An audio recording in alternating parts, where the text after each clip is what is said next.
సొరకాయ పులుసు చేసుకుందాం అండి. ఇది కొంచెం వెరైటీగా ఉంటుంది, బాగుంటుంది. ఆల్రెడీ హోల్స్ పెట్టాను, మళ్ళీ పెడుతున్నాను మీకు చూపించడానికి. ఈ రకంగా ముక్కలు తరుక్కోవాలి. తరుక్కొని ఇలా మధ్యలో ఈ గుజ్జు ఉంది కదా, దీన్ని ఇలా తీయాలి. వెజిటేరియన్స్కి పాతకాలం ట్రెడిషనల్ వంట. 5 స్పూన్లు నూనె వేసుకున్నాను. ఆవాలు, జీలకర్ర, మినపప్పు, ఎండుమిర్చి, కరివేపాకు. ఇవి వేగగానే పచ్చిమిర్చి, తరుక్కున్న పచ్చిమిర్చి, తరుక్కున్న ఉల్లిపాయలు, ఒక 4 తీసుకున్నాండి ఉల్లిపాయలు. కలుపుకోవాలి ఇలా. 2 వెల్లిపాయలు వేస్తాను, 4 వెల్లిపాయలు. ఇవన్నీ కలుపుకోవాలి. ఇంగు వేస్తున్నా, పసుపు,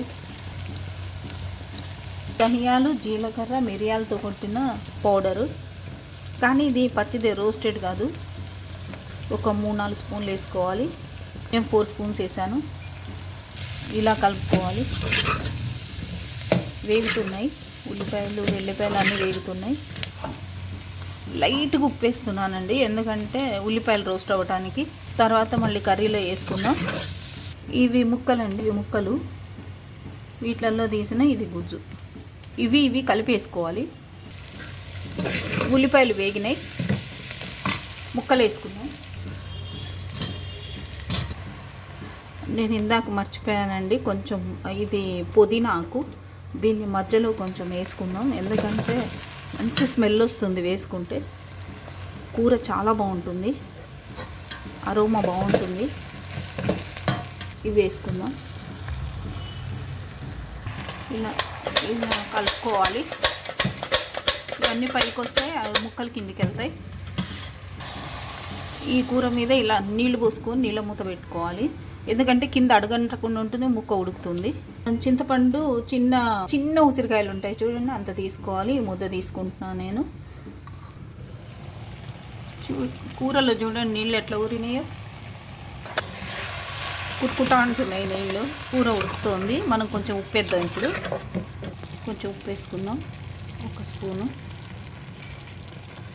కొంచెం 1.5 అట్లా వేసుకోండి. మీరు తినేదాన్ని బట్టి వేసుకోండి. ఇట్లా కలుపుకోవాలి. ఇప్పుడు ఉన్న నీళ్ళు తీసేసి ఈ మూత మామూలు ప్లెయిన్ మూత పెట్టాలి, ఎందుకంటే మళ్ళీ నీళ్ళు ఎక్కువైతే ఉప్పు వేసాం కదా. ఈ సొరకాయ పులుసుతో పాటు ఇది ఉట్టిపప్పు అండి, నీళ్ళు పోసేసి ఉడకబెడుతున్నాను. ముక్క ఉడికిందండి. ఇప్పుడు ఏం చేయాలంటే, ఇప్పుడు మనం చింతపండు గుజ్జు పులుసుకున్నాం కదా, ఈ వాటర్ని దీంట్లో పోయాలి. ఇట్లా గుజ్జు పులుసు పూసుకోవాలి. ఇది కస్తూరి మేతి అండి, దీన్ని ఇట్లా స్మాష్ చేసి దీంట్లో వేసుకోవాలి. కారం వేస్తున్నానండి, 1 స్పూన్ కారం. ఇంత మిర్చి వేసా కదా, కానీ కొంచెం తక్కువ వేసాను మిర్చి. 1.5 స్పూన్ కారం వేసాను. కొత్తిమీర వేసుకుందాం. కలుపుతున్నాను. లాస్ట్ అయిపోయిందండి కూరగా. ఉట్టిపప్పులోకండి ఇది పసుపు కొంచెమే పడుతుంది, ఉప్పు కొంచెమే పడుతుంది, ఏముండవు కదా. ఇట్లా కలుపుకోవాలి. దాదాపు అందరికి వచ్చి ఉట్టిపప్పు చేయటం. మంచిగా చూడండి ఎంత ముద్దగా ఎట్లా ఉడికిందో. దీంట్లోకి నీళ్ళు పోసుకోవాలి. ఈ కూరలోకి తీసి వేరే గిన్నెలో మార్చాను. ఈ కూరలోకి ఈ కర్డ్ వేసుకుంటే చాలా బాగుంటుంది. కర్డ్ వేసుకొని ఇలా కలుపుకోవాలి.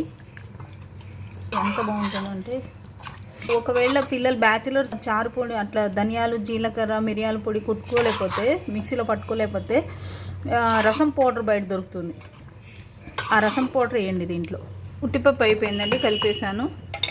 సొరకాయ మసాలా పులుసును ఉట్టిపప్పు వేసాను. దీంట్లో నెయ్యి వేసుకుందాం. ఇట్లా ఇది ప్లెయిన్గా ఇలా కూడా తింటాము.